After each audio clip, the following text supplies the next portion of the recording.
Et les gens, ils aiment ça. Hey, votre église, là, c'est bien, on voyage. Bien aimé, on a cherché Dieu d'abord. Dis à ton voisin, on cherche Dieu d'abord. On cherche Dieu d'abord. Moi, j'ai entendu souvent les personnes dire, ah, votre église, ça me plaît. Là-bas, on voyage comme ça. Moi, j'aime ça. Tu es venu pour voyage. Le premier travail qu'on va te donner, c'est les toilettes.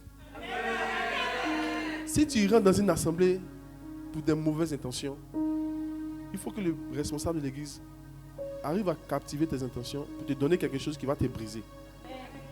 Jésus-Christ ne donne pas des choses pour nous faire plaisir. Il donne parce que c'est un besoin. Alléluia. Et je connais beaucoup qui ont fait ça. Ils étaient dans des trucs, ils cherchaient l'église pour le voyage. Bien aimé, je vais vous dire un truc. Prenons d'abord un verset. Matthieu chapitre 16, verset 18 à 19.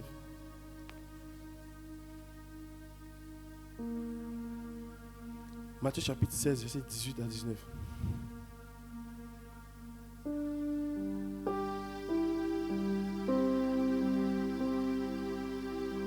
J'avais déjà partagé ça avec des frères. Je pense que c'est le moment de répéter ça. Matthieu chapitre 16, verset 18 à 19. Et moi, je te dis que tu es Pierre, et que sur cette pierre, je bâtirai mon église, et que les portes du séjour des morts ne prévaudront point contre elle. 19. Je te donnerai les clés du royaume des cieux. Ce que tu lieras sur la terre sera lié dans les cieux. Ce que tu délieras sur la terre sera délié dans les cieux. Amen. Si vous remarquez bien ce verset, le Seigneur est en train de dire ici à Pierre qu'il veut bâtir son église. Tu vois? Et il y a quelque chose qui se fait, c'est qu'au verset 19, il dit, je te donnerai les clés du royaume.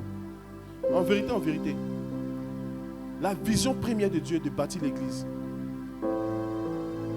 Ce n'est pas de te donner la bonne santé. Si tu es ici, que tu cherches une bonne santé, tu te trompes. Si tu cherches d'aller à l'église, la vision que tu as d'aller à l'église, c'est de te marier, tu es perdu. Si tu veux rentrer à l'église, la vision première, là-bas il y a beaucoup de blancs, là-bas il y a beaucoup de frères, il y a beaucoup de garçons, ils sont célibataires. Et que c'est cette vision-là que tu as pour entrer à l'église, tu es perdu. Parce que le Dieu qui a fait l'église, qui veut bâtir son église, là, il n'a pas mis mariage dedans. Quand Dieu a fait sa conception de faire l'église là, le but là, c'est pas pour faire un mariage. Le but, c'est pas de te donner une promotion. Le but, c'est pas pour te donner un voyage. Il peut te choquer. Le but même, c'est pas pour te guérir. Le but là, il veut bâtir son église. Il veut que lui, son nom, vienne avant ton nom. Lui, sa volonté se fasse avant ta volonté. Je prends un exemple. Est-ce que celui qui a créé BMW, tu peux aller dans la société de BMW et puis tu dis, bonjour, je cherche mariage. Hein? On peut faire ça. Pourquoi? Parce que celui qui a créé la société de BMW, le but premier, c'est pas mariage. Est-ce que tu peux aller dans un supermarché, à Auchan, à Carrefour, et tu dis, je cherche visa. C'est pourquoi il faut savoir pourquoi tu vas à l'église. Parce que celui qui a créé Carrefour, Auchan, supermarché, il n'a pas mis la vision de visa là-bas. Alléluia. Mais il peut arriver que quand tu es en train d'aller à BMW pour acheter une voiture, tu peux croiser un homme qui est chrétien, comme toi. Vous sympathisez, demain vous pouvez vous marier. Amen. Ça veut dire quoi? Tu n'es pas allé dans un premier temps pour chercher le mariage. Tu allais acheter une voiture. Tu allais te renseigner pour acheter une voiture. Parce que le but de l'entreprise de BMW, c'est de faire quoi? Ils vendent une voiture. Ils ne vendent pas le mariage. Mais il peut arriver que quand tu vas aller faire ta course pour la voiture, tu peux tomber sur quelqu'un. Il peut arriver que quand tu vas à Carrefour pour faire les courses, tu peux tomber sur quelqu'un qui te parle d'un projet où il connaît une agence qui fait le visa. Alléluia. Donc pendant que tu viens à l'église, tu ne viens pas pour le mariage. Mais pendant que tu es en train de faire l'œuvre de Dieu à l'église, le Seigneur te donne le mariage. C'est ça. Si moi je veux manger arachide, je n'ai pas besoin d'aller dans une entreprise où on remplit les vulgarisateurs, ceux qui changent les pneus. Et puis je vais aller chercher arachide là-bas. Mais pendant que je suis assis et ils sont en train de réparer ma voiture. Une femme peut vendre d'arachide et elle passe.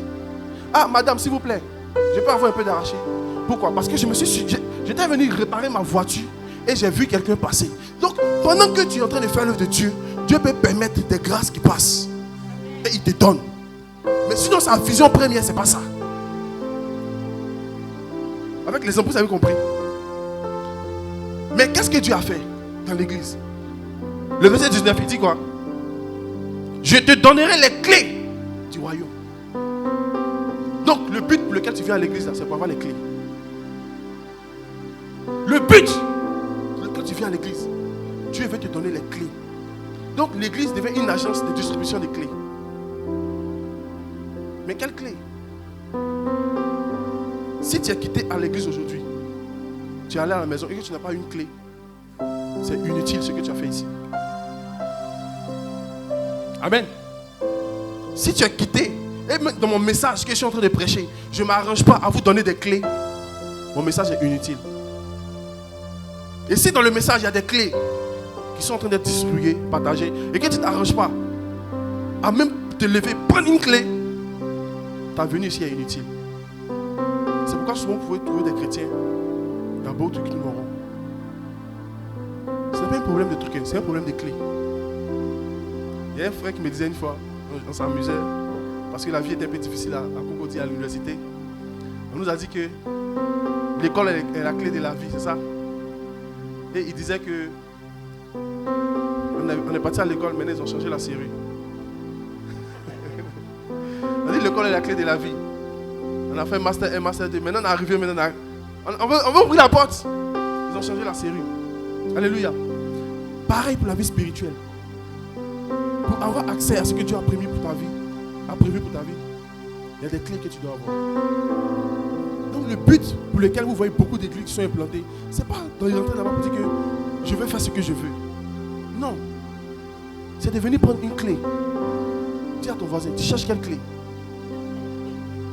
Est-ce que tu as une clé? Pose la question, est-ce que tu as une clé?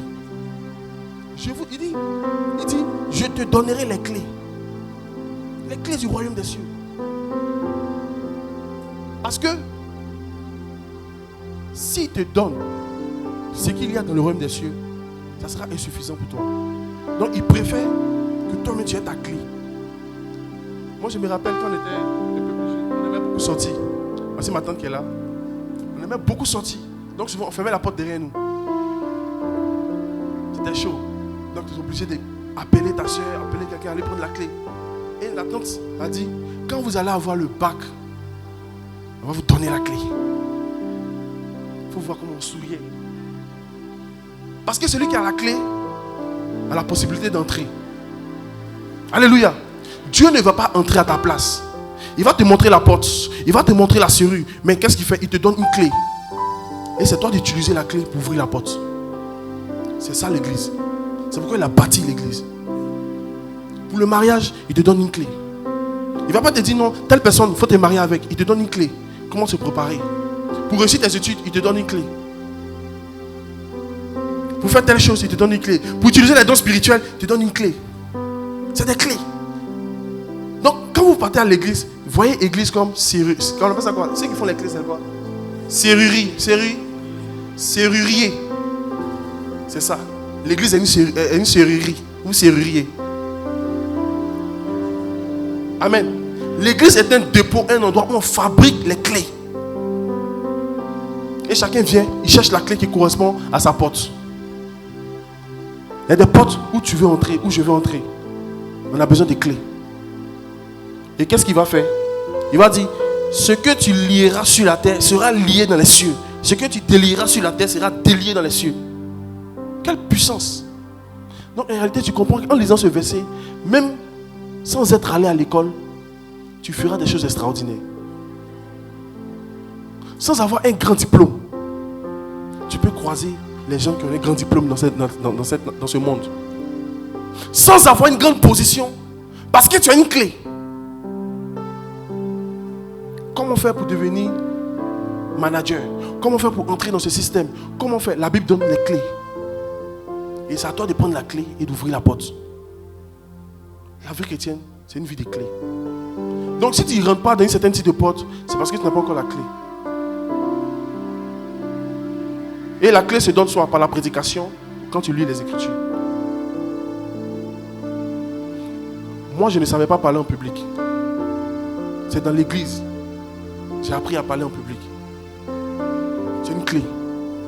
Donc aujourd'hui, si je vais faire un exposé en classe, quand les gens me choisissent, j'arrive à faire mon exposé brillamment. Parce que je n'ai pas peur du regard. Je peux te parler droit dans les yeux et puis je te dis ce que je dis. J'ai fait ça avec mon prof une fois. Il nous a surpris. Il est venu, il dit, exposé. Premier jour.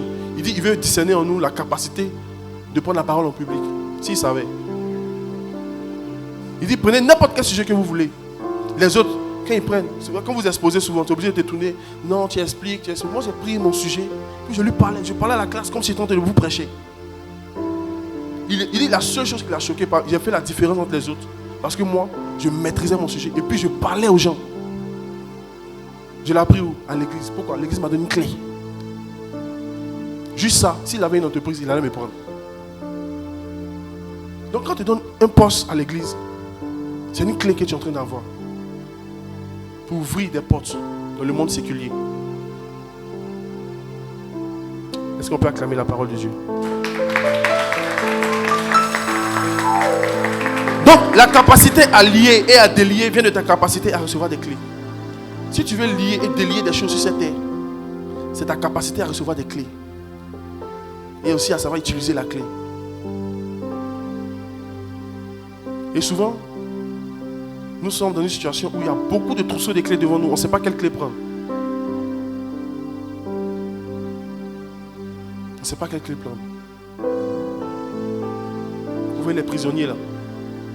Ceux qui font les gardes, la garde pénitentiaire. Quand ils marchent, tu n'entends pas les pas, tu entends juste les clés. Il y a beaucoup de clés. Ils maîtrisent chaque clé. Que l'onction des gardes pénitentiaires vienne sur ta vie.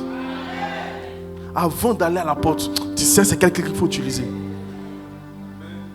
Tu sauras quelle clé utiliser. Un seul homme, il a beaucoup de clés dans sa main comme ça. Si on te donne, tu peux te mélanger les pinceaux. Mais lui, il sait c'est quelle clé qu'il ouvre. Pourquoi? Parce qu'il a maîtrisé le système. Alléluia. Donc plus tu t'habitues aux choses de Dieu, plus tu es régulier dans les choses de Dieu, constant, tu auras des clés. La constance donne des clés. Alléluia. Et aujourd'hui, je suis venu vous donner une clé concernant la gestion des frustrations. Comment arriver à un niveau où je gère bien ma frustration? C'est une clé. Qui est prêt à prendre cette clé ce soir? Qui veut prendre cette clé? Que le Seigneur te donne cette clé. Le but, ce n'est pas que souvent on a besoin de rentrer quelque part. Mais tu as mis ta clé où? Tu cherches. Devant la porte. Si tu as oublié la clé à la maison, tu es obligé de prendre les transports pour revenir. Tu perds le temps. Ça m'est arrivé une fois d'oublier la clé à la maison. Certainement, ça t'est arrivé de même faire perdre la clé. Fais attention aux clés que Dieu te donne. Tout ce que l'évangéliste est venu faire ici, il n'a rien fait d'autre. Tous les entretiens qu'il a fait, c'était des clés qu'il vous donnait. C'est des clés. Il ne va pas prier à ta place. Il ne va pas gêner à ta place. Il te donne des clés. Alléluia. Toutes les prédications que vous écoutez, c'est des clés. Et ce qui fait que beaucoup butent, ou beaucoup ne sont pas concentrés, beaucoup ne rentrent pas dans leur destinée, c'est parce qu'ils ont perdu la clé. Pour le mariage, le Seigneur dit sanctifie-toi, c'est une clé. La consécration, c'est une clé. Tu veux réussir socialement, il faut travailler, c'est une clé. Alléluia. Et aujourd'hui, je vais te partager une clé concernant les blessures intérieures. Concernant les blessures intérieures.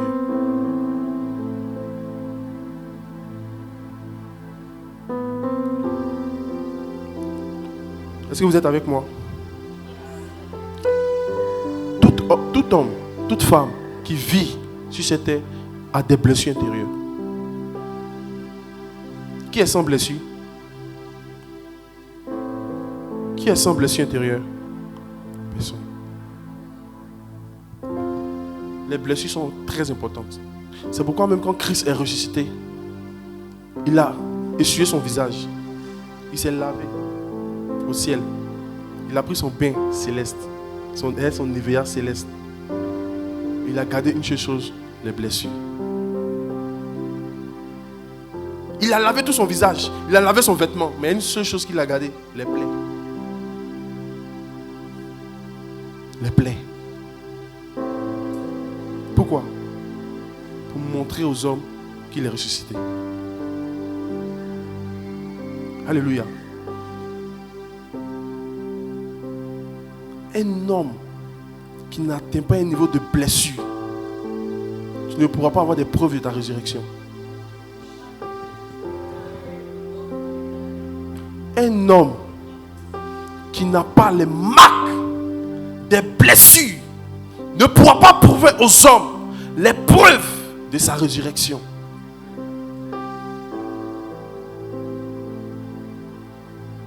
C'est grâce à tes clous ils vont savoir que c'est toi. Si Jésus avait lavé tout son corps, c'était tout nettoyé, il avait enlevé même ses clous, les disciples allaient difficilement croire en lui. Il a essuyé son corps. Il s'est nettoyé, mais il a gardé juste les blessures. Les blessures sont essentielles et nécessaires. Mais quand c'est mal géré, il peut y avoir des dégâts. C'est pourquoi le titre de ma prédication est intitulé quoi? La gestion. Comment gérer les blessures intérieures? Comment gérer les frustrations? Moi, j'ai déjà été frustré de ma vie. Qui n'a jamais été frustré?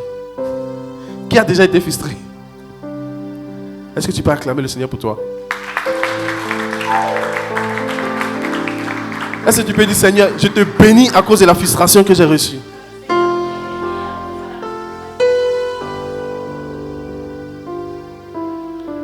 La frustration, les blessures intérieures sont des bénédictions.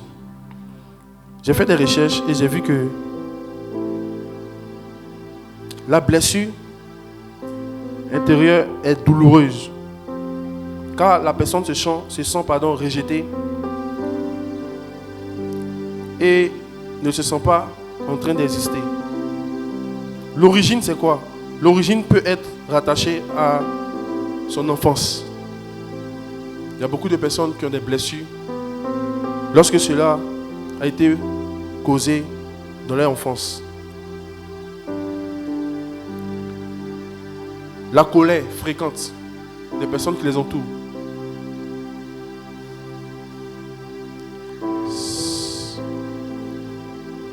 Une blessure non traitée finira toujours par s'infecter.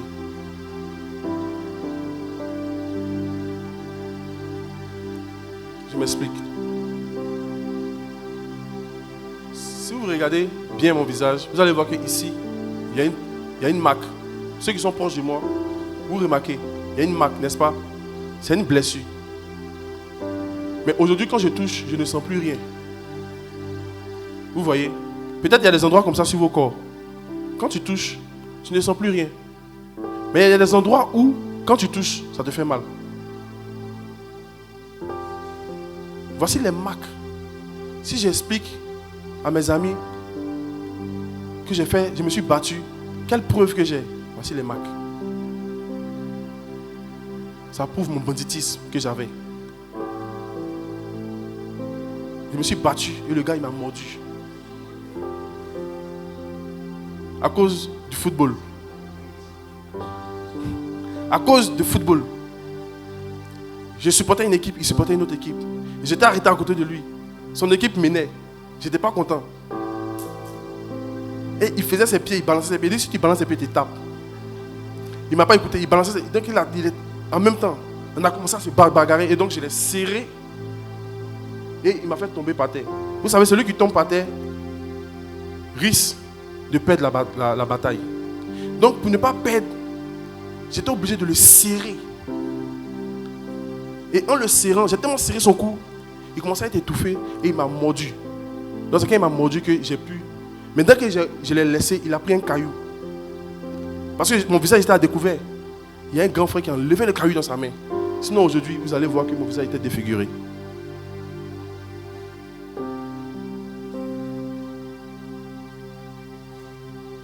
On vient de loin. Amen.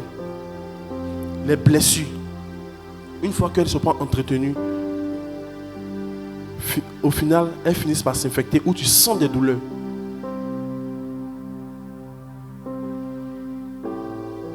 C'est pourquoi j'aimerais encourager quelqu'un à ne pas rester dans cette situation où tu te mets dans une phase où tu entretiens constamment les douleurs, les blessures. C'est pas bon. Amen. Et les blessures les plus graves, c'est les blessures intérieures. Les blessures intérieures. Les blessures de l'âme. Les frustrations de l'âme. Et c'est une maladie aujourd'hui dans l'église. Et même dans le pays dans lequel nous sommes. Les hommes sont des hommes blessés. Les femmes sont des femmes blessées.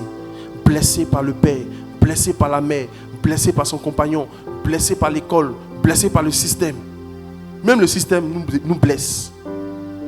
Ils font des promesses. Le président vient, c'est comme s'il n'a pas fait de promesses. Il blesse ses citoyens. Ceux qui l'ont mis au pouvoir, il les blesse. Ton cousin te blesse.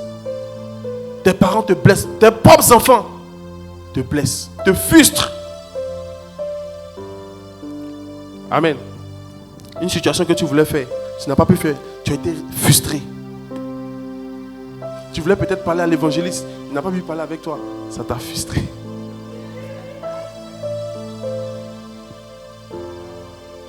Tu voulais une dédicace, il ne t'a pas dédicacé. Frustré.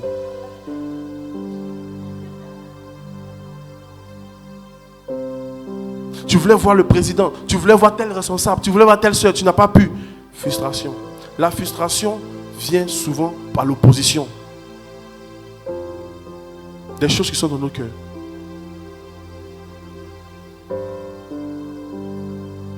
Alléluia. Je disais tout à l'heure, un frère, quand je prenais les transports, l'une des choses, je ne dis pas que c'est vraiment la chose, mais l'une des choses qui ont fait que Lucifer est devenu Lucifer, c'est une frustration. La frustration te qualifie à quitter ta position de Lucifer pour devenir un démon. Quand tu n'as pas bien géré ta frustration, ça te qualifie à quitter ta position d'ange pour devenir un démon. La Bible dit que Dieu habite une lumière inaccessible qu'aucun homme n'a accès. Donc ça veut dire que Dieu n'est pas toujours au ciel. Qui pense que Dieu est toujours au ciel?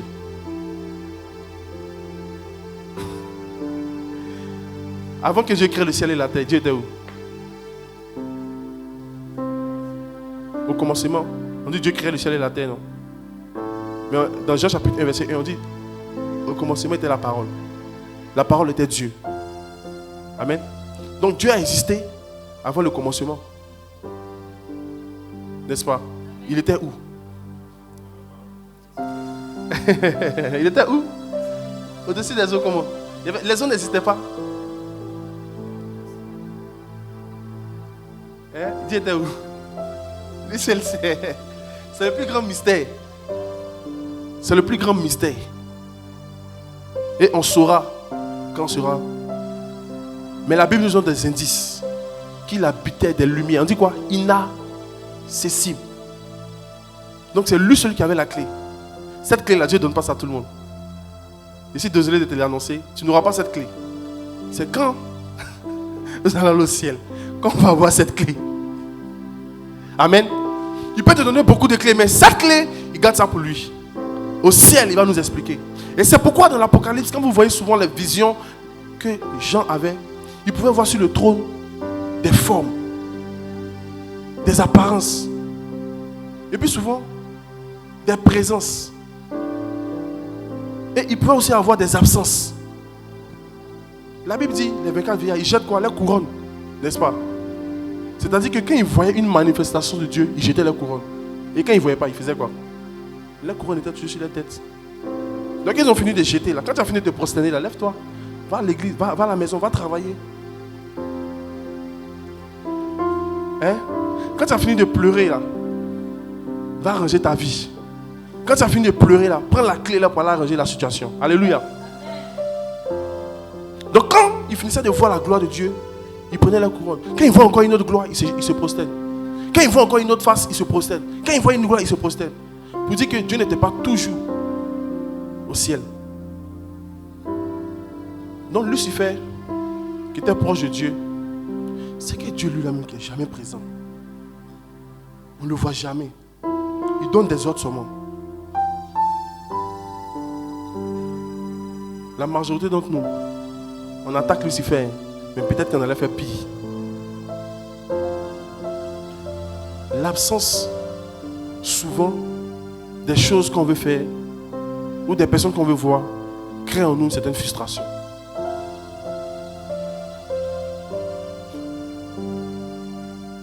La majorité des divorces qu'il y a eu sont partis d'une certaine absence du conjoint. Pas tout, hein, mais la majorité. La majorité des relations de famille qui sont cassées, c'est l'absence. Si vous voyez des enfants qui ont grandi, ils n'ont pas de parents, et qu'ils n'aiment plus les parents, c'est parce que maman n'était pas là, ou soit papa n'était pas là. Et la personne considère plus la tante comme sa mère que sa propre mère. Et la seule chose que l'enfant reproche aux parents, tu n'étais pas là. Je suis ta mère. Maman, tu n'étais pas là. Je suis ton père. Tu n'étais pas là. Si tu es vraiment mon père, où étais-tu? Si tu es vraiment ma mère, où étais-tu? Cette absence frustre, blesse. Et ça garde de l'amertume dans le cœur. Qui a vécu ici sans parents? Ou ses parents n'ont pas été là?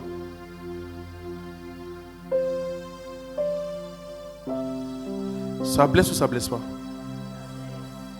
Ça fait mal. Tu peux pleurer. Pendant qu'il y a tout le monde qui sont là, tu peux rire. Mais quand tu seras seul, quand tu vois telle personne appeler son papa ou sa maman, tu n'as pas de possibilité aussi à dire papa, maman. Ça blesse. Je vous donne ces clés-là pour que vous puissiez aussi les donner aussi à d'autres personnes. Pour les encourager. En réalité, l'absence génère ou crée une frustration. Je vous assure. Mais en même temps, c'est quelque chose de grand et de précieux. Quand tu arrives à gérer ça, quand tu arrives à gérer cette frustration, tu deviens comme Joseph, qui a réussi même à pardonner à ses frères, qui l'ont rejeté, qui l'ont frustré. Il les a gardés près de lui. Au point où il est arrivé à dire, ce n'est pas vous, c'est Dieu qui a permis. Je crois, pas tous les parents, ceux qui sont certainement irresponsables, mais il y a d'autres parents qui ont vécu des difficultés de la vie. Ils n'ont pas eu des personnes à côté d'eux pour les enseigner, pour leur donner quelques sagesses de la vie à avoir. Quand elle a eu l'enfant, elle l'a jeté dans la poubelle.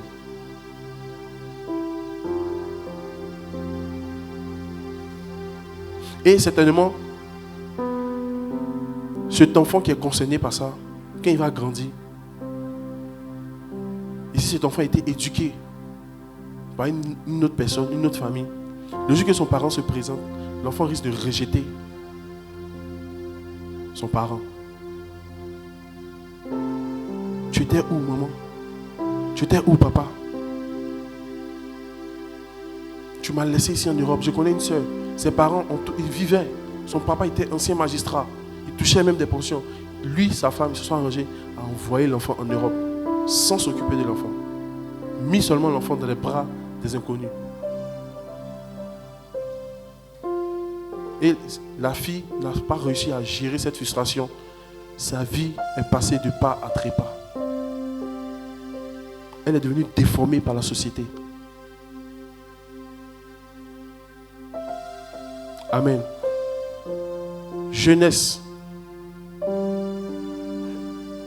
Si je vous parle, c'est parce que j'ai vécu aussi ce cas.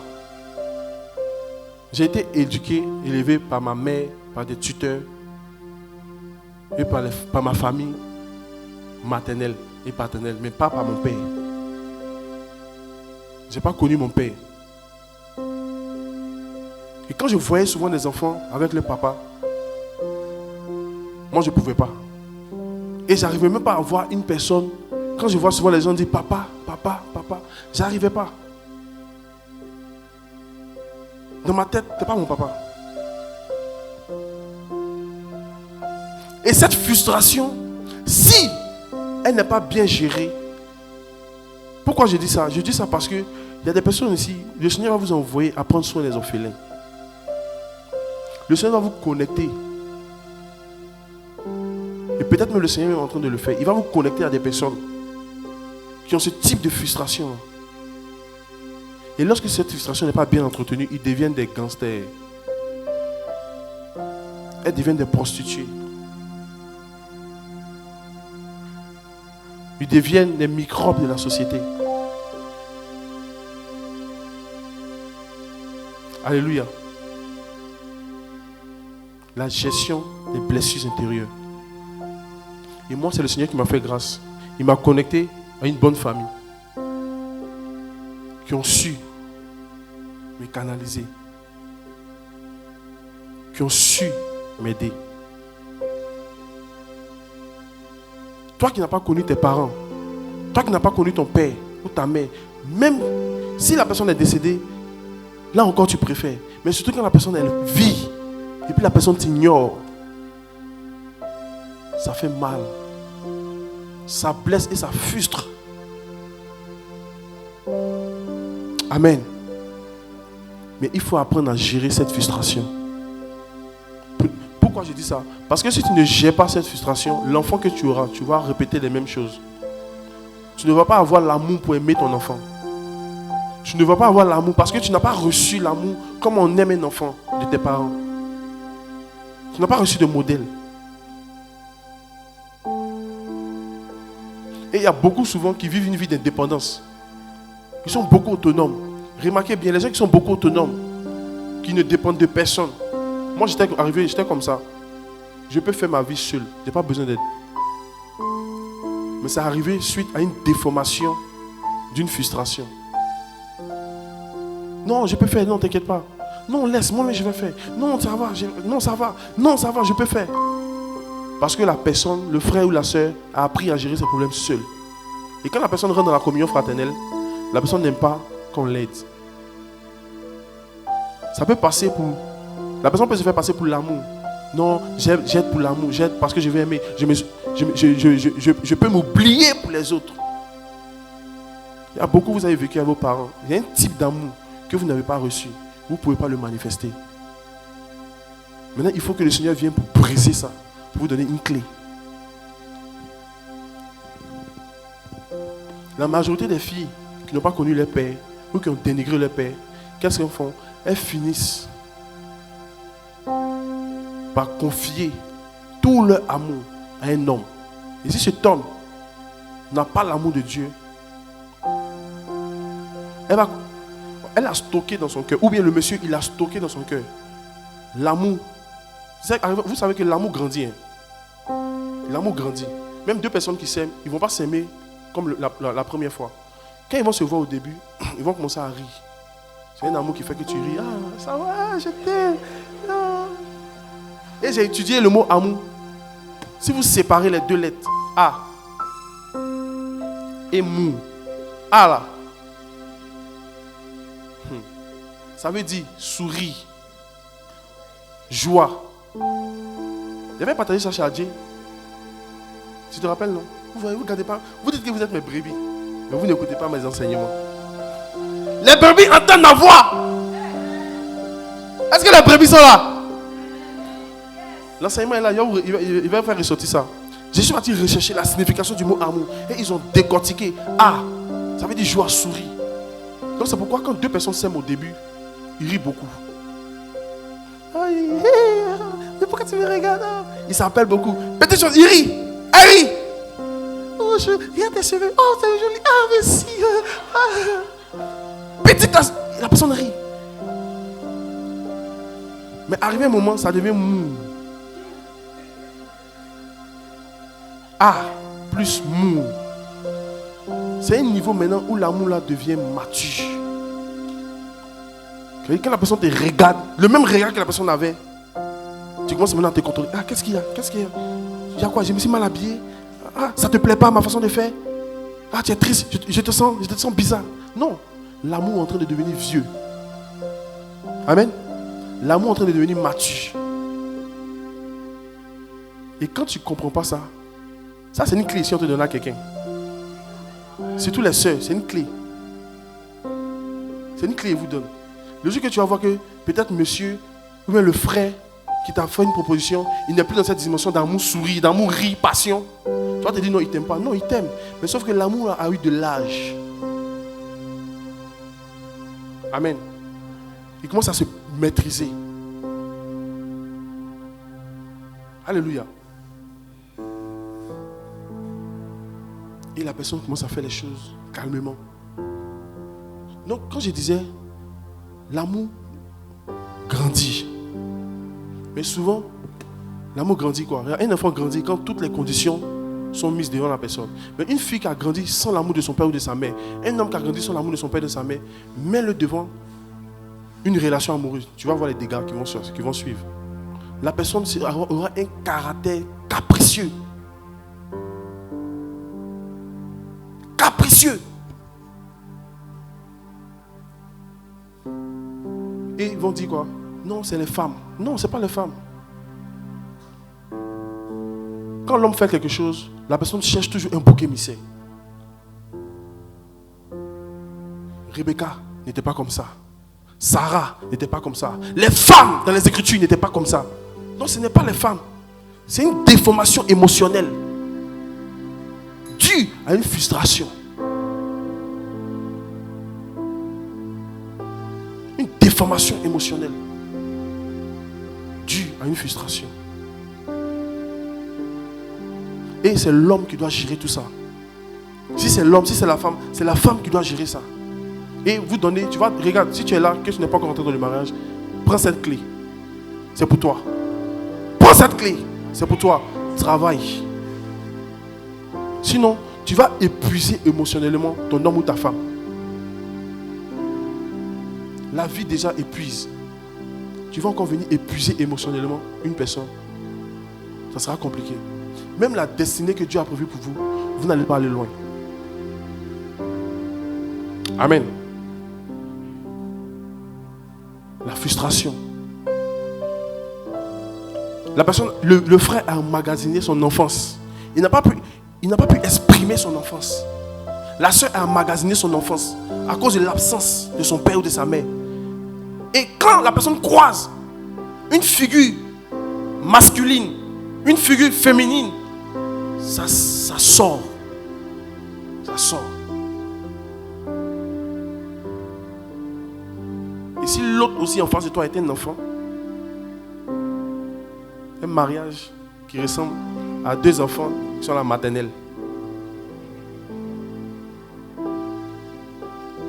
Un projet qui ressemble à un projet des personnes qui sont à la maternelle.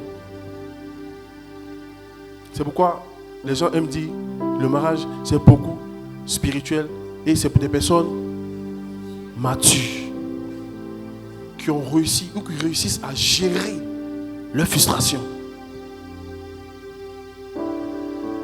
Alléluia.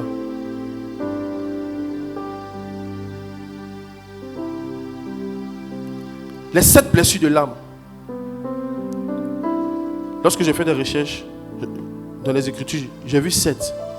Le premier, c'est le rejet. Le rejet crée des frustrations.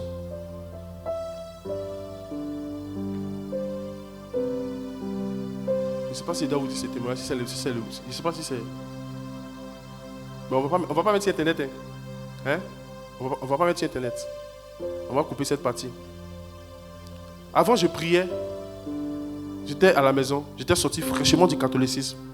J'allais plus à l'église. Les gens me demandaient, tu vas pas à la messe, tu vas pas à la messe. Je ne pouvais pas répondre parce que je ne savais pas quoi dire. Donc, je priais juste. Je méditais ma Bible. Et j'étais conscient en moi-même qu'il ne fallait pas rester comme ça indéfiniment. Amen. J'étais conscient. Donc j'étais dans mon esprit en train de rechercher un endroit, mais à la maison, on priait, on faisait des cellules de prière. Mais ce n'était pas suffisant. Il fallait une communion fraternelle, des frères. Et bizarrement, Jacques, on était dans le même quartier. Avant que moi je vienne en France en 2019, souvent on jouait au foot contre les quartiers. J'avais dit ça à plusieurs reprises. On se connaissait, on était dans le même quartier et tout. Et j'ai vu qu'ils avaient commencé à prier. Je voyais des groupes de jeunes. Même le frère Brian qui est en Côte d'Ivoire, il priait, tout ça. Et j'ai vu qu'il a changé, il s'est converti. Mais moi j'étais converti, mais j'étais un converti silencieux. Je n'aimais pas dire à mes amis parce qu'ils allaient se moquer. J'avais encore peur. J'arrivais pas à affronter. Mon Jésus n'arrivait pas à affronter les démons. Amen. Il y a des Jésus que vous avez là qui n'arrivent pas à affronter certains types de démons. Mon Jésus n'était pas fort. J'avais peur. Je me cachais. C'est un jour j'étais au balcon et puis je les ai vus passer. Ils chantaient un cantique. Et puis il dit, qui chante comme ça? Donc ça m'a tellement touché. Et puis il dit, c'est eux. Donc j'ai suivi les pas. Et un jour je suis allé dans les quartiers et puis je les ai vus. C'est là que j'ai commencé à échanger avec eux. Bon, Jacques, je le connaissais déjà. Il ne savait pas que c'était lui qui était le responsable du mouvement. Donc c'est là qu'on a commencé à parler, échanger. Et puis j'ai commencé maintenant. Souvent quand je finissais mes prières à la maison, j'ai commencé à les côtoyer. C'est un nouveau groupe. Je suis venu les trouver, n'est-ce pas? Ils étaient déjà constitués. Je suis nouveau. Je viens d'arriver. Donc pour moi, c'est des frères. Oh, priez ici, la prière là-bas. Priez ici, la prière là-bas. Et j'étais aussi, je crois que j'avais fini en première année de l'université, deuxième année. À l'université de Cocody, il y a une particularité. Tu peux faire une année en 2 ans. Tu peux venir un lundi matin, grève. Et à chaque fois que les profs venaient, ils disaient une phrase. Ça m'a appris même à apprendre, ça m'a aidé à apprendre le latin. Le professeur dit, les cours sont reportés sine die. Et sine die, c'est quoi? Donc souvent c'est moi qui on dit serré die. Il dit, les cours sont reportés sine die. Sine die. Donc on a commencé à taper sur les recherches. Et sine die veut dire à une date qu'on ne connaît pas. Ultérieure. C'est-à-dire qu'il n'y a pas une date fixe. Donc depuis ce jour-là, nous tous à l'université, je me vois à la maison, je vais revenir sine die. Je vais revenir sine die. On a commencé à apprendre le latin, sine die. Amen. Donc j'avais le temps. On va reprendre les cours sine die. On ne sait pas. Non, j'avais le temps pour prier. J'avais le temps pour jeûner. J'avais le temps pour faire des choses spirituelles. Donc j'ai cherché une communion, n'est-ce pas? Des frères. Je vous dis ça pour vous aider. Parce que vous serez nouveau quelque part. Écoutez mon témoignage, c'est une clé. Et j'avais l'impression que les frères là, ils jouaient les sectes avec moi. On finit de prier ou de changer sur la parole, on finit de partager. Et puis c'est comme s'ils voient des signes. Ils se font des signes. Donc ils sentaient qu'ils ne voulaient pas me blesser. Ils avaient des réunions en fait. Ils devaient faire des réunions. Ils devaient se voir en aparté. Et moi je suis venu au milieu d'eux. Ils me disent, ce sont mes frères. N'est-ce pas? Ce sont des frères. Mais pourquoi ils font des réunions? Ils ne me disent pas. Frustration. Parce que les Gladys, ils voient Gladys me laisse. Emmanuela me laisse. On finit de parler. Ils ont fait des réunions. Une fois, on était quitté à une assemblée. On était dans la voiture. On a fini l'assemblée et tout. On rentrait à la maison à Trècheville. Et puis le frère me dit, mais c'est comment tu vas où? Il dit, mais il va à la maison. Il dit, bon, ok, tu descends ici, non? Il dit, oui, je descends ici. Ils sont descendus. Ils m'ont laissé et puis ils sont partis. Avec la même voiture. Il dit, aïe! Mais on ne va pas ensemble. Il dit, non, on revient. Et j'ai appris qu'il y avait une réunion. On ne m'a pas invité. Moi, le nouveau frère, au milieu de vous.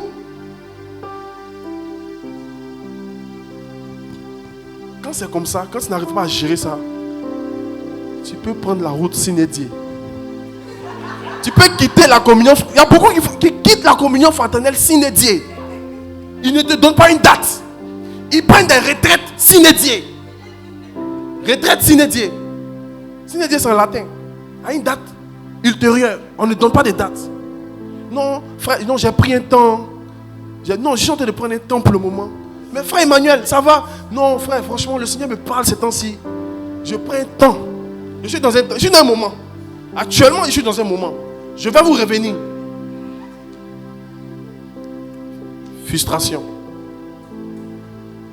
Blessure. Souvent, on parle, ils disent des choses, ils ne terminent pas les phrases. Mais c'est moi qui suis là, je dérange, qu'est-ce qui se passe?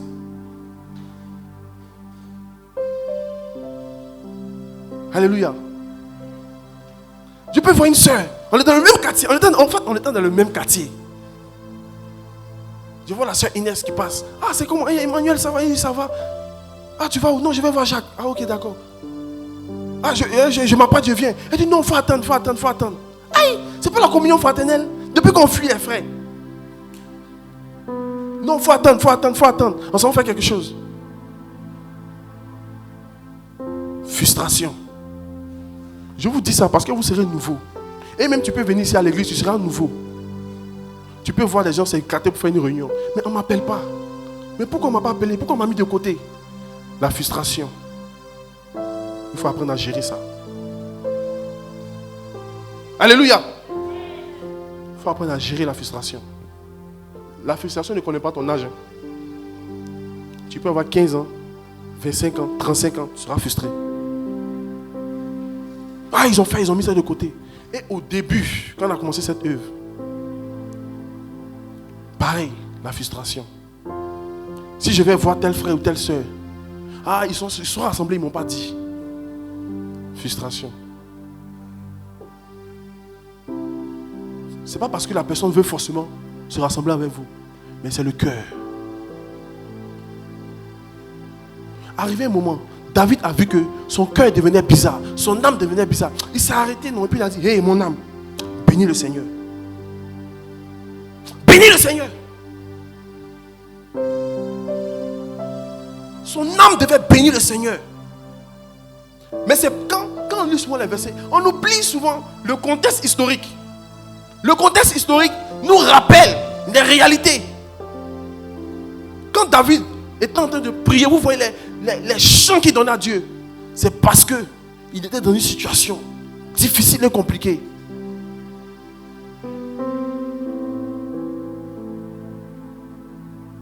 Il a commandé à son âme, bénis l'Éternel. Et n'oublie. Parce que l'âme a une faculté d'oublier. Je peux te faire du bien aujourd'hui. Tu es rassasié, tu ris avec moi. Le mal, tu peux faire quoi? Tu peux oublier ce bien-là. Parce que l'âme, c'est comme ça. C'est comme ça que l'âme est. C'est pourquoi Dieu ne nous dit pas de l'adorer en âme et en esprit. Et pas en vérité. Il ne dit pas, adorez-moi en âme et en vérité. Il dit quoi? En esprit et en vérité. Parce que l'âme est le siège des émotions. Ne fais pas confiance en ton âme.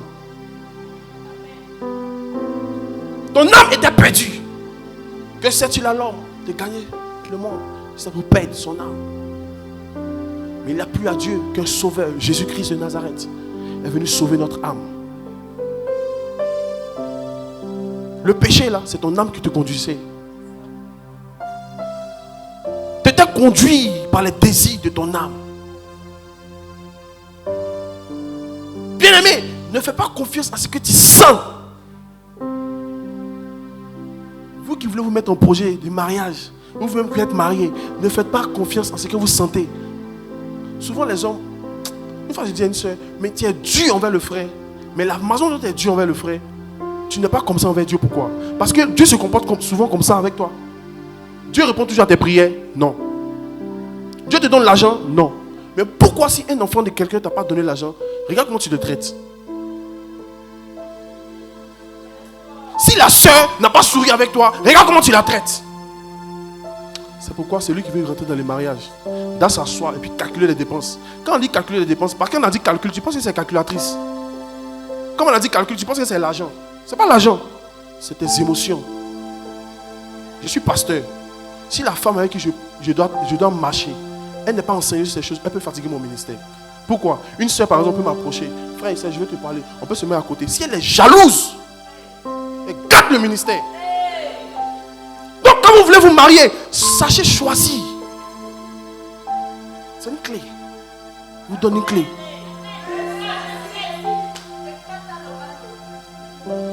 Non, tu es où? Tu es où? Ça, il est minuit. C'est quoi ça? Elle va pleurer. Je vais appeler ta maman. Maman, il n'est pas rentré. Il n'est pas rentré.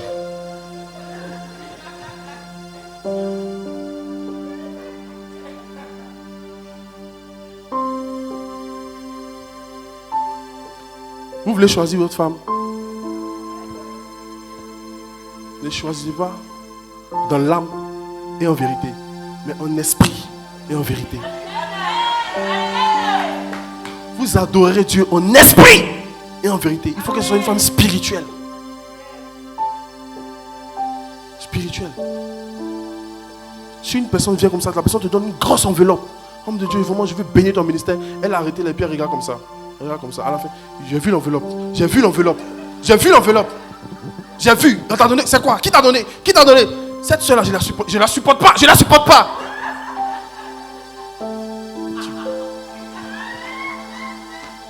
Vous riez, mais c'est des clés que je vous donne. Quand vous dans le secret, tu vas voir une soeur de l'église, elle te plaît, tu vas lui un testo. Ma soeur, bonjour, belle soeur, ladies, how are you? Fine, I love you. Oh, tu commences maintenant à charmer la soeur. C'est bien, mais il faut t'assurer que son cœur soit guéri. Il faut t'assurer que le cœur du frère soit guéri. Il y a des frères qui ne sont pas séparés de leur mère. J'ai perdu ma mère, ça fait mal, mais je pense que c'est un avantage pour moi. Il y a des belles mères qui ne laissent pas leurs beaux-fils respirer. En compétition avec leurs belles-filles. Ça c'est dit chrétien. Parents, n'irritez pas vos enfants. Alléluia. Qui reçoit des clés? Il y a des clés qui sont tombées. Il peut voir des clés comme ça en l'air. Prends, saisis, attrape. Attrape. C'est un trousseau. Elle dit qu'elle va sortir d'ici avec un trousseau. Est-ce qu'on peut acclamer le Seigneur pour elle? Alléluia. Il faut aider, il faut soutenir. Les blessures. Là, on est en train de rentrer dans les définitions. On n'est même pas encore rentré dans la Bible. On tourne sur le sujet. On tourne. Est-ce que tu peux prier avec moi? Seigneur, toutes les blessures qui sont dans mon cœur, là, aide-moi, Seigneur. Seigneur, aide-moi. Par rapport aux blessures qui ne sont pas traitées. Ma façon, ma conception, les stéréotypes. Souvent, nous sommes blessés à cause des stéréotypes. À cause des stéréotypes. Rapas kante broskiatas. Repos kia papantu se prediavash. Repros kapapaniama satayava.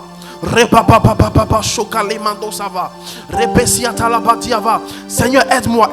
Même toi qui es appelé à te marier, tu sais qu'il y a cet appel sur ta vie. Prie, demande au Seigneur de travailler ton âme, de travailler ton cœur. Je ne sais pas pourquoi je parle de ça. J'aime pas partager, j'aime pas prêcher sur le mariage. Mais je suis en train de parler à quelqu'un. La personne peut venir, le frère peut venir. Mais ton âme qui n'est pas guérie va... Oh, ma chabra devele kesiata. Il y a des plaies qui prennent le temps avant d'être guéries parce que tu entretiens la plaie. Il y a des plaies qui guérissent vite parce que tu laisses que le docteur te travaille. Tu laisses que le docteur te donne les médicaments qu'il faut pour travailler ce cœur. Seigneur, donne-moi cette clé. Il dit, je te donnerai les clés. Le royaume des cieux, c'est quoi le royaume des cieux? Il y a beaucoup de choses qui concernent le royaume des cieux. La Bible déclare, quand Jésus-Christ est ressuscité, il a commencé à enseigner à ses disciples les mystères, les choses qui concernaient le royaume des cieux. Dans le royaume des cieux, il y a beaucoup de mystères. Et le mariage fait partie des mystères du royaume.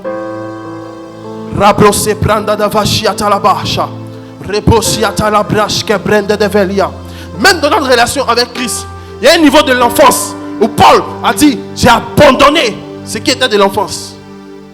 Amen. Paul dit, j'ai abandonné. J'ai laissé tomber ce qui était de l'enfance.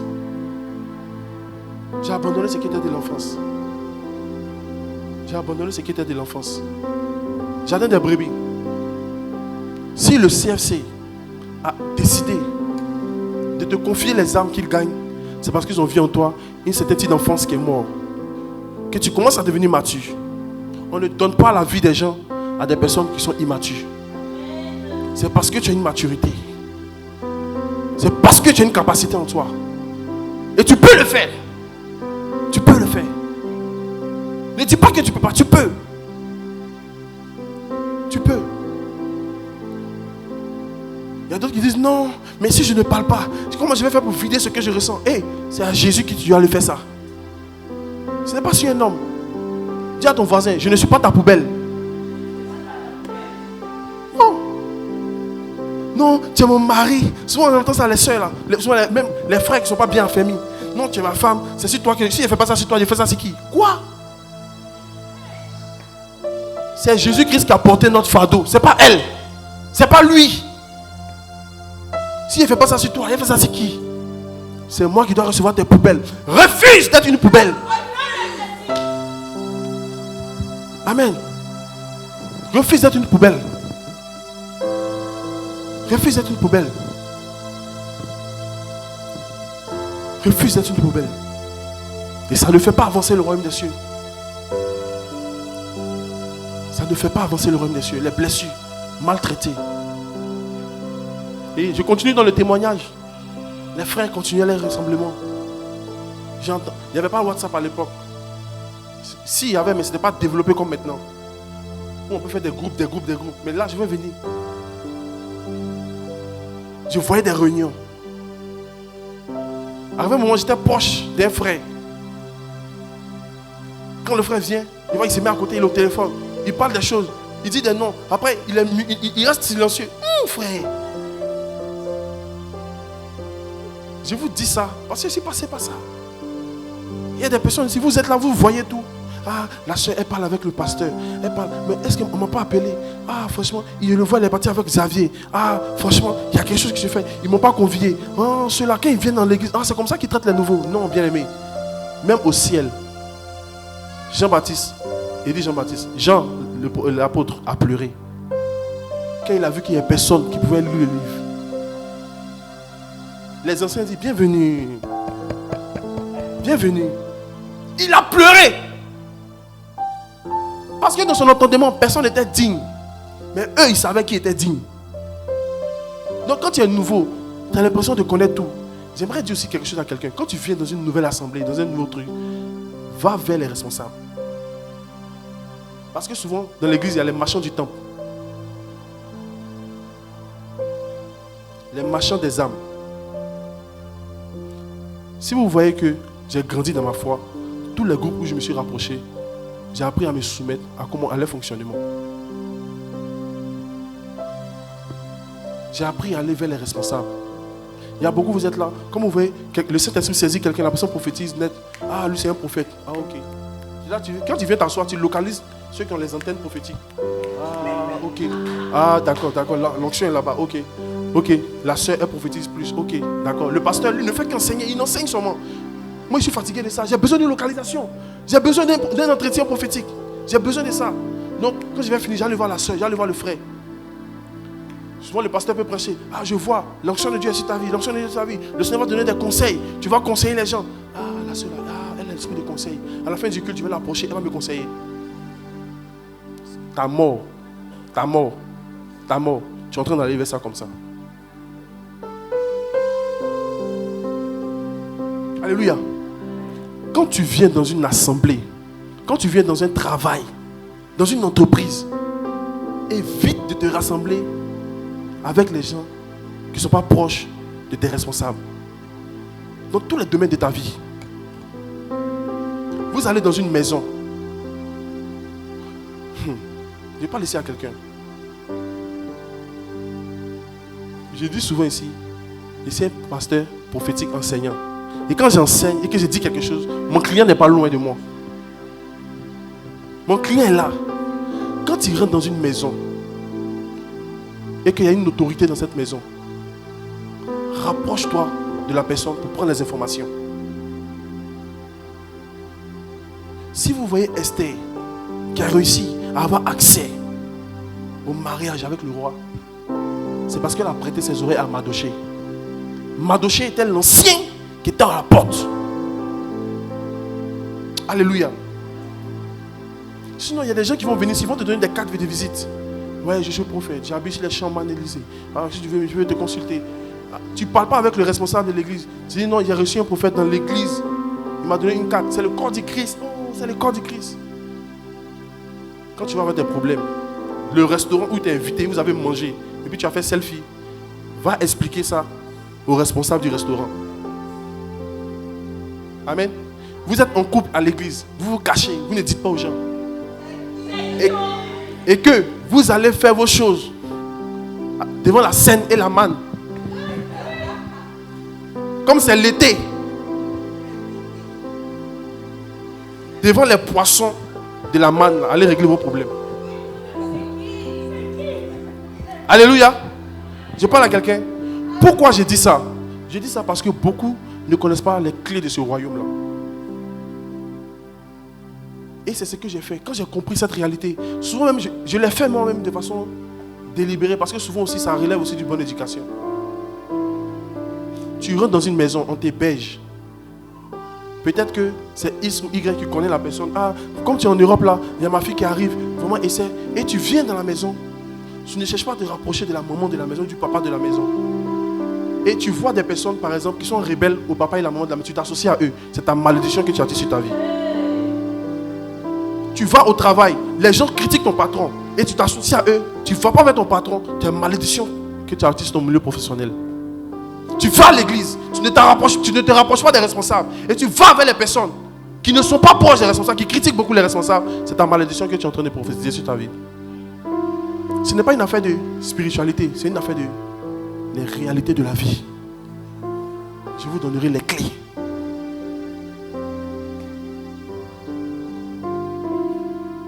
Les clés.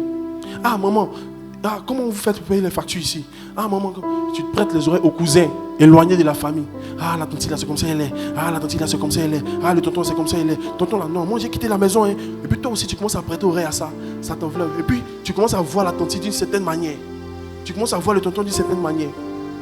Tu viens d'arriver dans un pays étranger. Alléluia.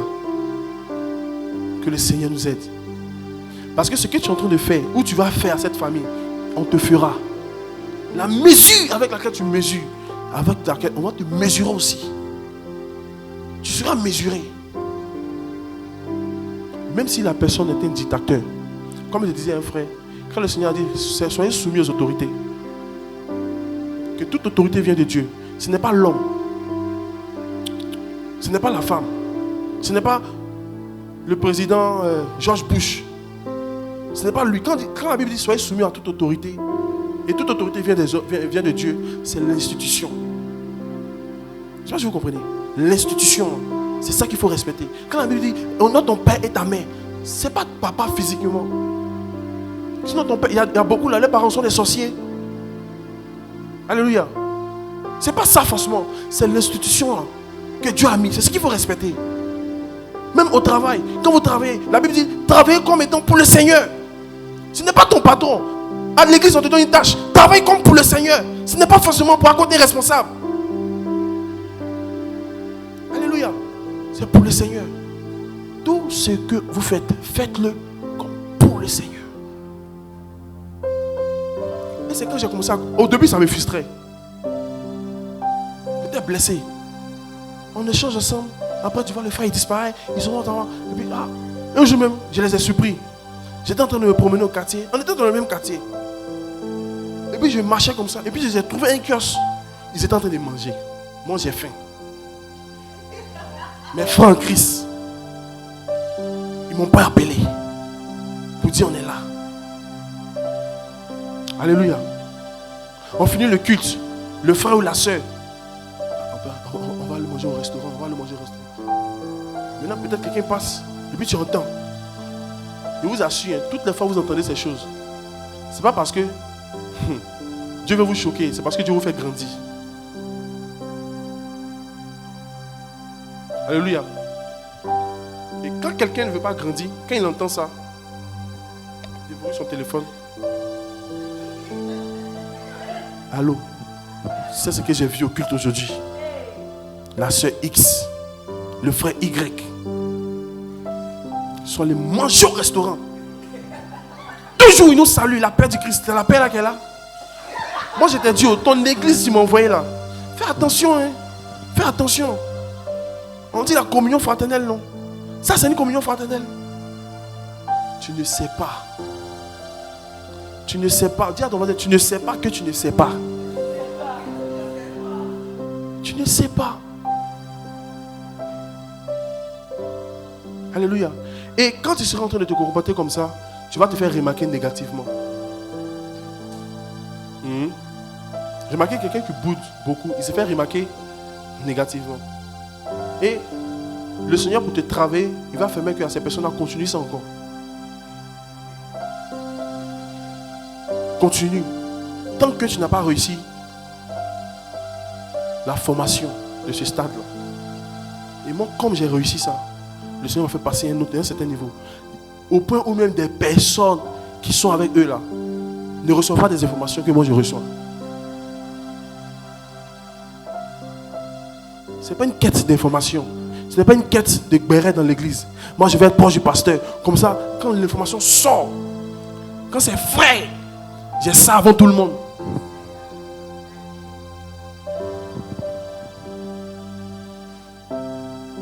Donc tu fais tes amitiés dans l'église par intérêt. Amen. C'est vrai qu'il faut se rapprocher des responsables, mais pas avec intérêt. Que tu le fasses parce que tu es bien éduqué, c'est tout. Parce que c'est une bonne éducation en fait, que tu as reçue. C'est naturel. Pourquoi j'ai dit ça? Le dégât, les conséquences d'aller vers quelqu'un qui n'est pas dans l'assemblée, ou du moins qui est dans l'assemblée, qui est nouveau, qui a même des dons, et que tu t'avances, tu t'hasardes à aller vers cette personne, tu risques de cogner ta tête. Si la personne n'est pas formée, la personne peut tomber amoureux ou amoureuse de toi. Et on est tous d'accord, quand une relation commence, forcément on n'expose pas. On est d'accord ou pas? Quand une relation commence, on n'expose pas. C'est normal, c'est naturel pour que vous deux, vous soyez réfléchis, vous puissiez être matures pour prendre la décision. Donc pendant ce temps-là, vous vous liez des liens en fait. Ce silence-là, vous vous liez des liens. Vous gardez des choses. Et si le frère a une faiblesse ou la soeur a une faiblesse, quand tu commences à découvrir ça, à voir ça, qu'est-ce que tu fais? Tu fais quoi? Tu te tais. Tu n'en parles pas au responsable.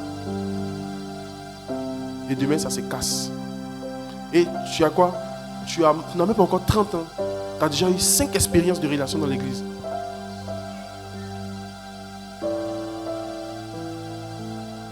Tu as déjà 30 ans. Et tu as 5 ex dans l'église. Et qu'est-ce que tu vas devenir? Vous voyez, qui a rien Kirikou? Vous voyez l'œil qui était sur la case de Karaba, qui ne faisait que parler. C'est ce que tu vas devenir dans l'église.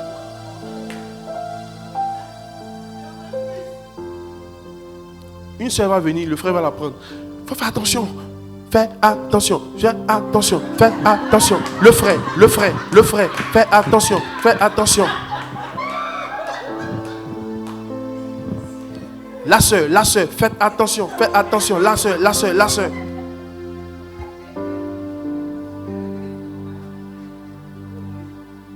Comme tu as eu 5 ex, le premier est parti, il reste 4.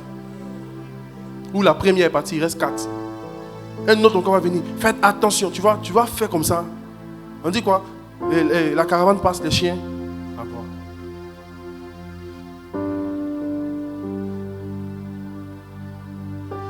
Pourquoi? Parce que c'est un problème de clé que tu n'as pas reçu. C'est un problème de clé. Ceux qui deviennent prédicateurs, ceux qui deviennent dans l'église une certaine position, d'abord, aujourd'hui c'est dommage, on se base sur quoi? Sur les titres.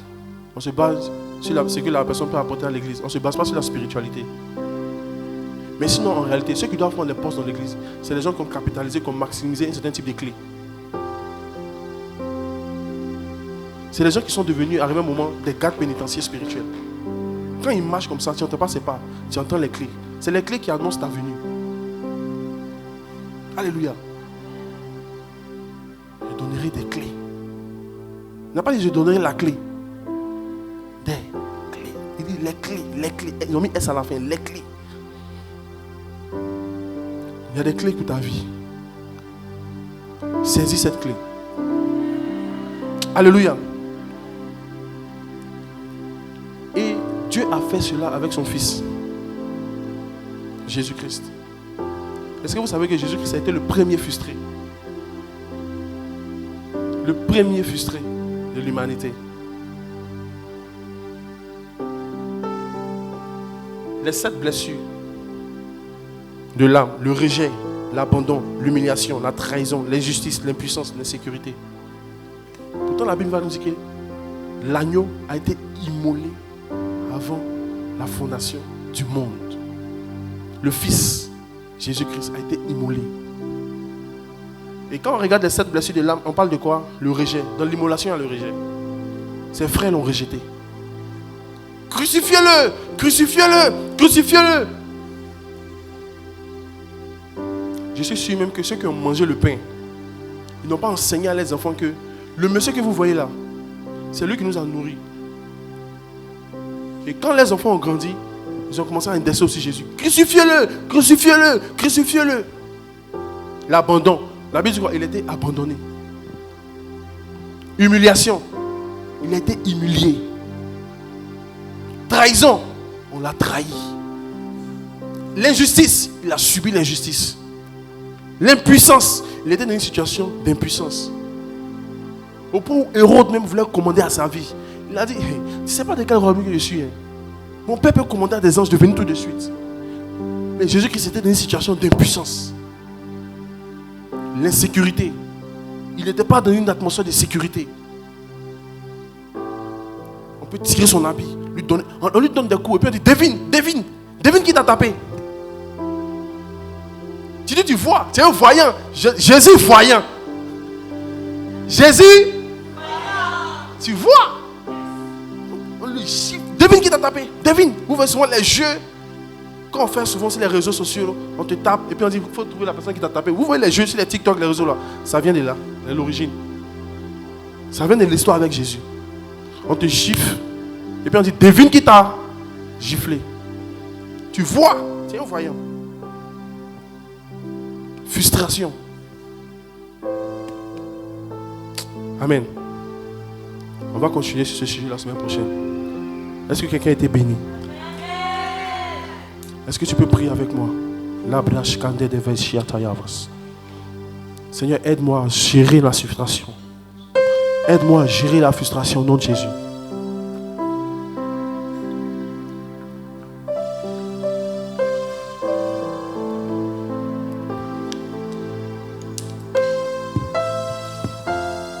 Oh Père, la brasse katalavashiatas. Aide-moi à gérer la frustration, Seigneur. Aide-moi. Aide-moi, aide-moi. Toi qui es ici, tu connais l'état de ton cœur. Souvent, on utilise l'expression le petit cœur. Ah, moi j'ai un petit cœur. En réalité, tu es en train de dire que tu peux t'énerver facilement. La Bible déclare que notre Dieu est un Dieu qui est lent à la colère. Dieu se met en colère, mais il est lent. Mais toi, tu as une certaine facilité à te mettre en colère. Tu te mets en colère rapidement. C'est pas bon. Ce n'est pas le caractère de Dieu. Si tu es là, prie. Demande ça à Dieu. Seigneur, aide-moi à être comme toi. Je veux être lent à la colère. Et en plus de ça, je ne veux pas dormir sur ma colère. Je ne veux pas dormir sous la frustration. Je ne veux pas être rempli de frustration. Oh Seigneur, aide-moi. Chata bras kandiavas. Brasiandele variaka chata bra leva chata. Bresco brande sika libra sauté.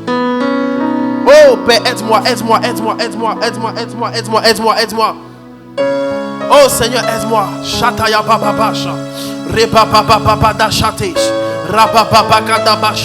Seigneur, fortifie-moi. Prie, prie, demande de l'aide à Dieu. Demande de l'aide à Dieu. Tu as 5 minutes.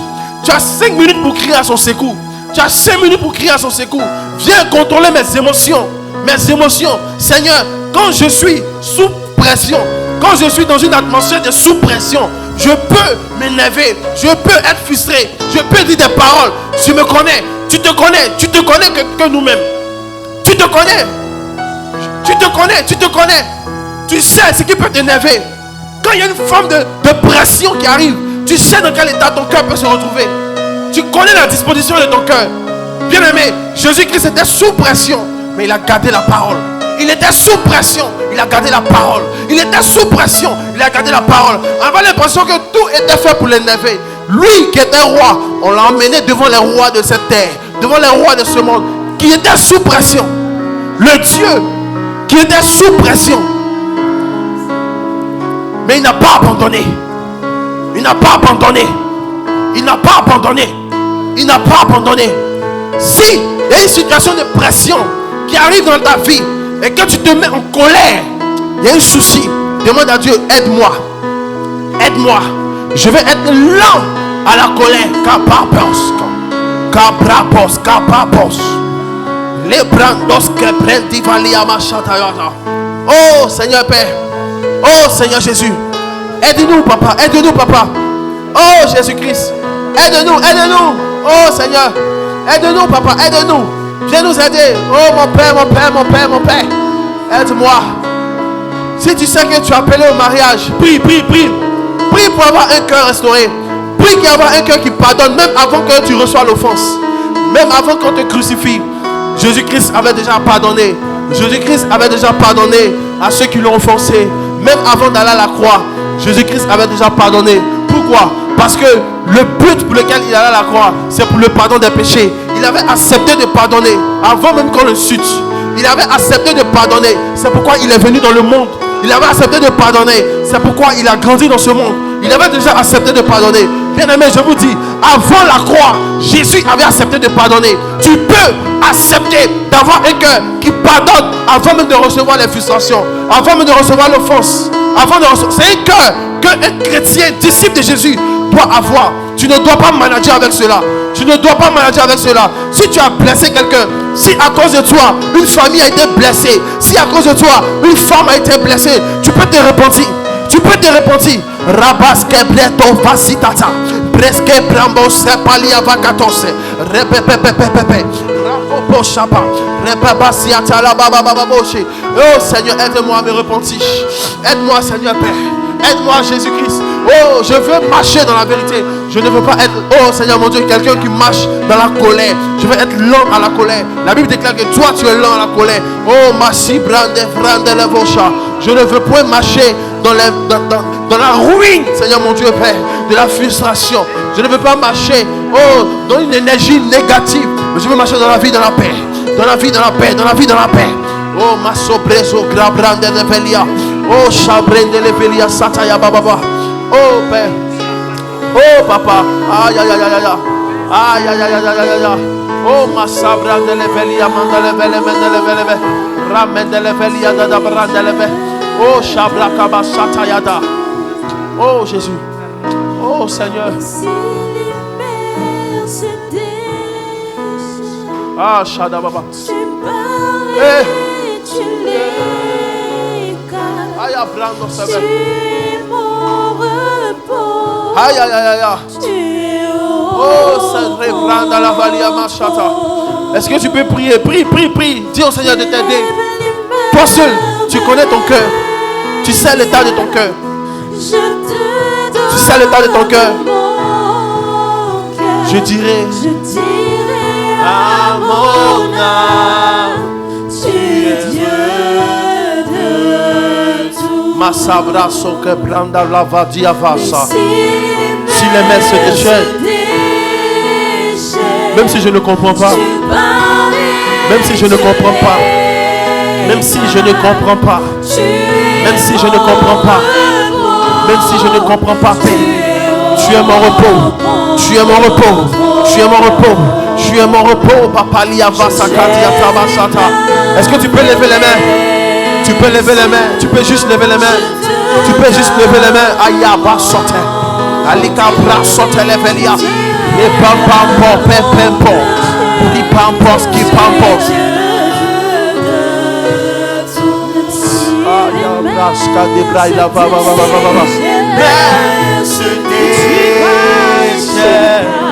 Tu parlais, tu l'es,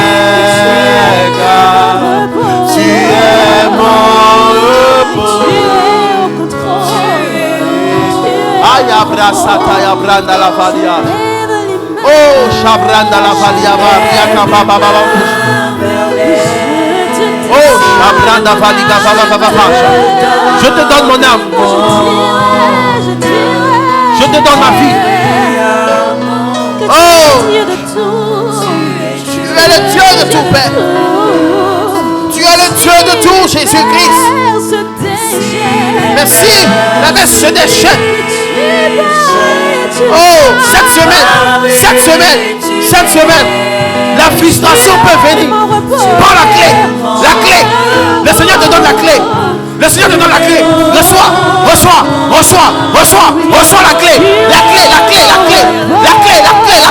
Une atmosphère de clé. Oh, ça va. Une atmosphère de clé. Reçois la clé pour résister aux pressions. Reçois la clé pour ne pas laisser la frustration. Reçois la clé pour gérer. La clé vient sur toi. La clé vient sur toi. Oh, il y a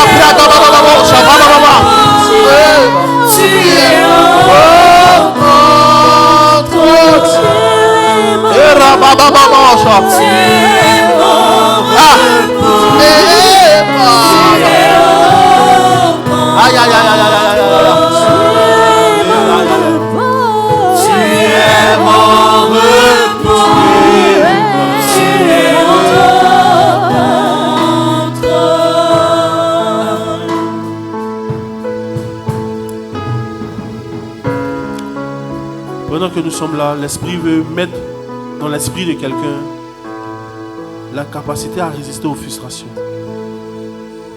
Tu vas sentir que dans cette semaine, tout ce qui sera sujet de frustration, c'est comme si ça ne va pas avoir d'impact sur ton cœur. L'huile coule.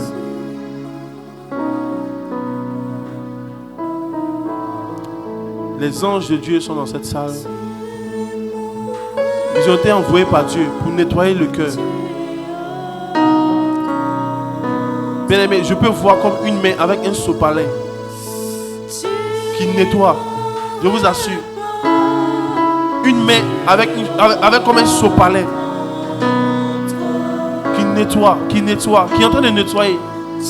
Qui est en train de nettoyer. Je demande au Seigneur, c'est quoi ce nettoyage? Il m'a dit, il nettoie les cœurs.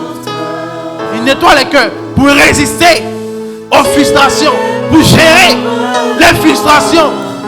Même quand la prédication ne sera pas là, la prédication sera dans ton esprit. Même quand le pasteur, même quand les frères en Christ ne seront pas là face à tes collègues, l'enseignement sera dans ton esprit. Parce que Dieu va réveiller au travers du Saint-Esprit l'enseignement que tu as reçu. Baba. Est-ce que tu peux acclamer le Seigneur Jésus-Christ de Nazareth? Est-ce que tu peux acclamer le Seigneur Jésus? Merci Seigneur. Là tu es en train de m'acclamer, mais tu n'acclames pas Jésus. Est-ce que tu peux pousser les cris? Aïe aïe aïe aïe aïe aïe aïe aïe aïe aïe aïe aïe. Merci Seigneur. Merci Seigneur. Merci Seigneur. Merci pour la victoire sur la frustration. Dans le nom de Jésus. Amen. Amen. Si tu es là, que tu as une offrande à faire au Seigneur, tu vas prendre ton offrande dans ta main. Pendant que la sœur sera en train de jouer à l'instrumental, tu vas prier sur ton offrande. Tu vas prier sur ton offrande. Que ton offrande soit brûlée et consumée par le feu de la présence de Dieu. Que ton offrande soit brûlée, consumée Que ton offrande soit brûlée et consumée. Brûlée et consumée. Par le feu de Dieu. Par le feu de Dieu. Même si tu as prévu faire par carte bancaire. Prie. Parce que je crois qu'au travers de cette offrande, ce n'est pas l'argent que tu donnes à Dieu, mais c'est ta vie. Ce n'est pas l'argent que tu donnes à Dieu. Ce n'est pas l'argent, mais c'est ta vie. Parce que tu as travaillé à la sueur de ton front.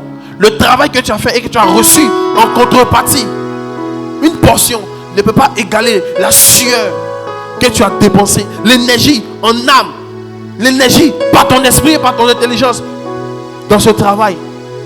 Et c'est pourquoi les hommes ont décidé de donner en contrepartie quelque chose. Mais je vous assure, aucune somme d'argent ne peut égaler ce que nous dépensons en réflexion et physiquement. Donc en réalité, ce que tu donnes, c'est ta vie. Et tu peux prier, Seigneur, j'ai entendu le message. Seigneur, je veux telle chose dans ma vie. Je prie sur cette offrande. Que tu puisses exaucer ma prière. Et toutes les prophéties que j'ai reçues, toutes les paroles, depuis ce week-end a commencé, les paroles de sagesse, les paroles d'intelligence que je reçois, que tu puisses m'aider à mettre en pratique. Pendant que le groupe musical va nous donner un chant, tu vas t'approcher dans un esprit de prière. Ne sois pas distrait et tu vas donner au Seigneur. La brasse que débro chataya bos. Arabrandoski brandoske benu sevelia. Alimon nous servina manca brosi ane mani ava sataya. Rabreske brun lema supre elevosi. Gabrendo levasia kaya bradia vavavosha branda leves. Rebresia tabashiata ya baba baba shekela bara. Ah. Tu es mon repos, tu es au contre, tu es mon repos, tu es mon repos, tu es au contre, tu es mon repos, tu es mon repos.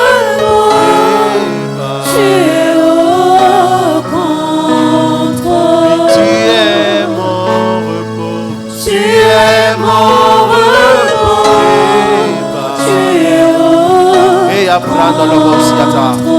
Tu es mon repos, tu es mon repos, tu es au contre. Jésus, tu es mon repos, tu es mon repos, tu es au contre. Tu es mon repos, tu es mon repos. Cabrada la valia d'Abachata. Tu es mon repos. Tu es mon repos. Oh Jésus. Tu es au contre. Tu es mon repos. Tu es mon repos. Tu es au contre. Tu es mon repos. Tu es mon repos.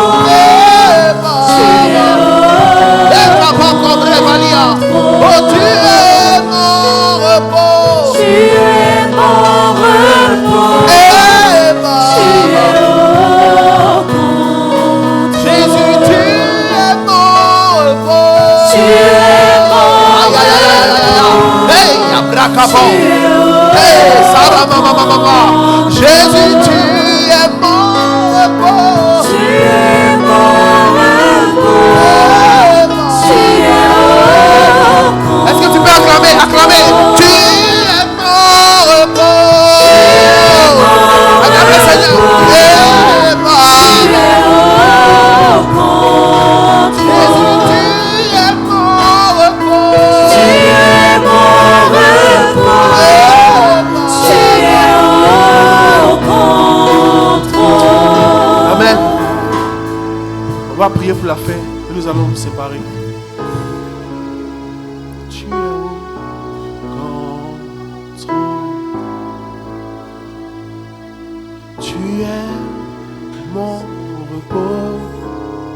Tu Tu es au contrôle. Le Seigneur est ton repos cette semaine. Ce message, Dieu va le prouver. Mais tu as reçu une clé. Tu as reçu une clé. Tu as reçu une clé. Peut-être même en ce moment, tu es en train de vivre une situation éprouvante. Mais tu as reçu une clé. Va avec la foi que tu as. Dans le nom précieux de Jésus que nous avons prié. Est-ce que le peuple de Dieu peut dire Amen, Amen, Amen, Amen, Amen, Amen. Merci Seigneur. Merci Seigneur. Les nouvelles personnes qui sont au milieu de nous, nous voulons vous honorer. Nous voulons dire merci à Dieu pour votre vie. Qui sont au milieu de nous, est-ce que vous pouvez se lever? On va juste acclamer le Seigneur pour leur vie. Les nouvelles personnes, c'est qui? Levez-vous juste. Est-ce qu'on peut acclamer le Seigneur? On peut acclamer le Seigneur. Magnifique, magnifique. Qui s'occupe des nouvelles personnes? La sœur Gladys. Vous allez vers la sœur Gladys, elle va vous recevoir. Mais je sais qu'on doit parler, c'est ça. Voilà. Donc vas-y avec la sœur Gladys, je vous rejoins. Que le Seigneur soit béni. Passez un bon culte. Et pardon, un bon dimanche. Oui, le culte il est perpétuel. Amen. Des sacrifices sur l'autel. C'est toujours. Et vraiment, on a été bénis, et on continuera encore d'être bénis. Là, nous sommes lancés pour faire venir l'évangéliste encore. Qui veut participer à ce projet? Mais on n'a même pas besoin de te demander. Avec ce que tu as mangé, quand la nourriture est bonne, tu en demandes encore. Amen. Donc, nous sommes encore dans ce projet-là, à faire revenir l'évangéliste encore. Et il a donné cette disponibilité. On va lancer les hostilités dans la prière pour que le Seigneur fléchisse les genoux des rois qui sont dans les ambassades. Parce que nous aussi, nous sommes des ambassadeurs. Amen. Alléluia. L'église est une ambassade. Donc nous on va prier, ils vont nous donner les visas. Par force et par force. Amen. Alléluia. Et ça sera wonderful. Ça sera magnifique. Et on verra encore la main de Dieu. Alléluia. On aura besoin encore de toi. Dis à ton voisin, on aura encore besoin de toi. Quelque chose t'a frustré. Dis à ton voisin, quelque chose t'a frustré.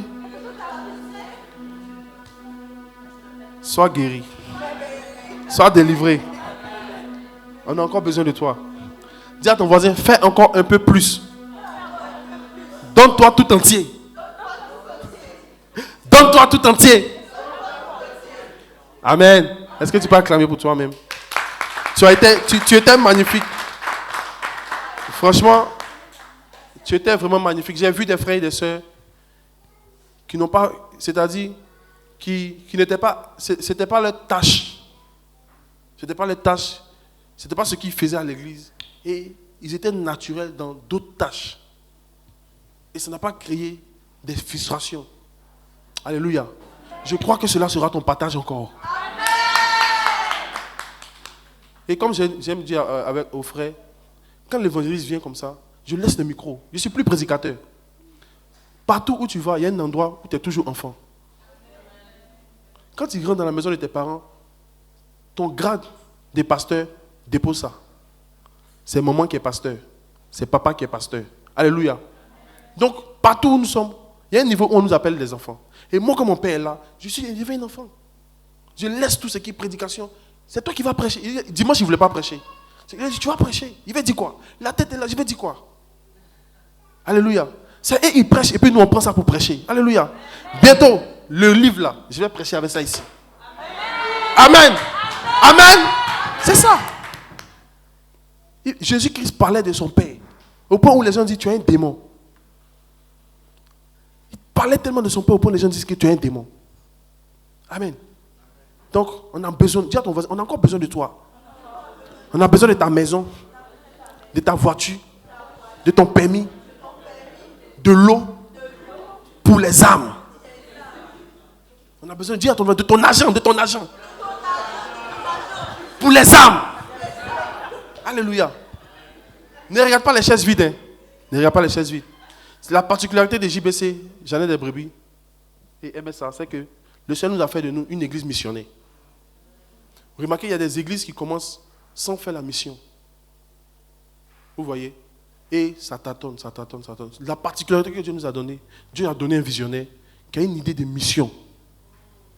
Et quand une église est en mission, remarquez beaucoup, on ne se fatigue pas. Là encore, en août, on se prépare, on va encore en mission. Mais l'église n'est pas fermée, l'église est là. Viens prendre les clés. Viens prendre les clés. Il y a un prophète qui va venir, le grand frère de la sœur Alette, c'est un prophète. S'il est de passage, on va voir comment son emploi du temps peut être fait. Il va venir nous édifier ici. L'église ne va pas se fermer. Alléluia. Parce que l'église, c'est un endroit de clés. Mais les gens, ils ont compris. Souvent, ils laissent des magasins ouverts. Vous pensez que c'est inutile? Parce qu'ils savent que les gens font perdre souvent les clés. Ils mettent même souvent en ligne. Alléluia. Donc, l'église ne va pas se fermer. En août, nous allons aller à la retraite. Qui va à la retraite? À Abidjan. Qui va à la retraite à Abidjan? Amen. On s'en va encore prendre les ressources pour gagner encore les hommes à Jésus. Mais l'église ne sera pas fermée. Il y a des personnes qui seront là. Venons prendre les clés. Quitte la maison, viens. Même si tu es malade, tu es souffrante. Moi, j'étais fatigué. Mais le Seigneur m'a restauré. On a prié. Je vous ai vu. Je suis content. On n'est pas fatigué. Dis à ton voisin, on n'est pas fatigué. Alléluia. On est là. Oui, on est là, les yo. Hey, on est là. On est là. Hey, on est là, les yo. On est là. On est là. On est là. Hey, on est là, les yo. On est là. On est là. On est là. Amen.